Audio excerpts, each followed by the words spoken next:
International protest against vaccine rules found its way to Boulder with a message for the governor.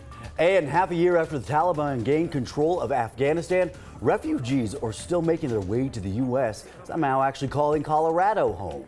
It is game day, and the preparations were happening under nearly unprecedented circumstances. Good morning, everybody. Thank you so much for being with us on your Sunday. Jordan Chavez alongside Anusha Roy and Keely Chalmers here to hopefully help you start your day off on the right foot. And if you are not excited to wake up, maybe we can change that for you a little bit. I like that, right? We're talking Super Bowl all morning. Yeah. We were in for a nicer weekend than what we've had over the last couple of days, so lots of things to look forward to. You know, it's a tough day because it's Super Bowl day, but it's also a day full of sunshine and temperatures in the mid-50s. Well, so the good news is the Super Bowl doesn't start till later anyway, so go out and enjoy it early, and then you come in to have that. That is what I'll be doing. I think I'm going to go skiing today. Nice. Oh, nice. I don't want to give it away because I don't want everybody. We're like, that's a great idea, and then it's a traffic jam on I-70. Anyway, but yeah, we got plenty of sunshine today. Temperatures getting up there in the mid-50s. Let's go ahead and take a look outside right now where we've got a beautiful start to this Sunday. Those streets actually thawing out, and they're going to continue to thaw as we head into the afternoon. 55 your high today. Tonight, mostly clear with overnight lows in the mid-20s. And then as we head into the work week, we're looking at sunny and warm temperatures. 57 on Monday, 59 on Tuesday, pushing 60. And then we have some snow in the forecast moving in for the middle part of the week. We'll talk more about that coming up in your full forecast. All right, thanks so much. A group of truck drivers protesting vaccine mandates in Canada are now inspiring similar protests around the world. Yeah, here in Colorado, a small group of people protested pandemic-related mandates outside the governor's Boulder home. 9 News reporter Darius Johnson was there. Thank you again for being here today. We've got some great chants and some great chanters, so join them throughout the march. A snowy Saturday in Boulder couldn't keep dozens with no vax mandate Colorado from making their voices heard. They're outside of Democratic Governor Jared Polis's condo. Today is about protesting the remaining mandates before they continue on down the slippery slope and grow into something even bigger than they are. They don't want to see the state require vaccines for students in schools, which is not currently a mandate here in Colorado. However, some individual employers have required their workers to get a vaccine.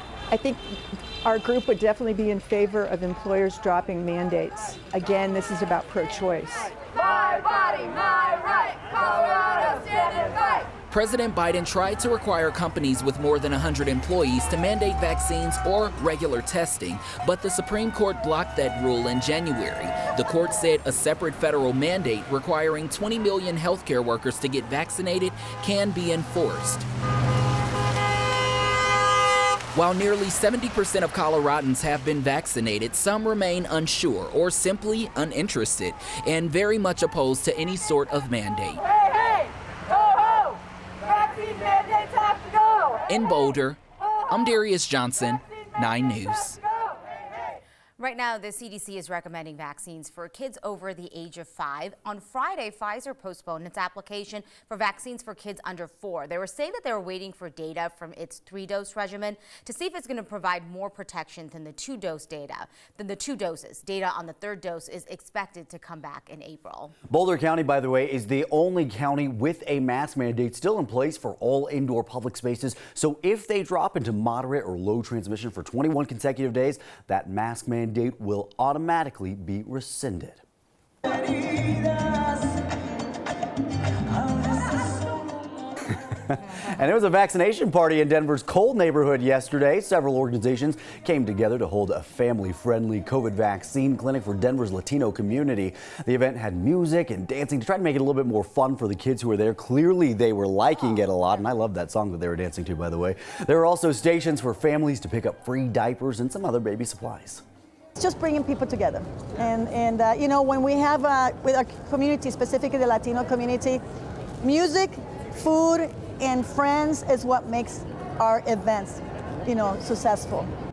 Organizers were also giving away free reading glasses and bags of fresh fruit and vegetables at the event to emphasize the importance of holistic health. Colorado health leaders are recommending schools cut back on quarantines and start treating COVID like other infectious diseases, but said that schools need to be smart about their timing with this. The new guidance is meant to start at the end of the month to focus less on individual cases and then focus more on outbreaks. This is all meant to keep kids in class with fewer disruptions. The state is still encouraging people to routinely get tested so they know who is sick, and the Department of Health did say that schools should only follow these rules once their community transmission level is dropping below the high or substantial level. So far, that's only happened in Grand and Lake counties. Colorado's COVID situation, though, still improving. Our weekly average positivity rate is now below 10%. And we have not been this low since before Christmas, actually.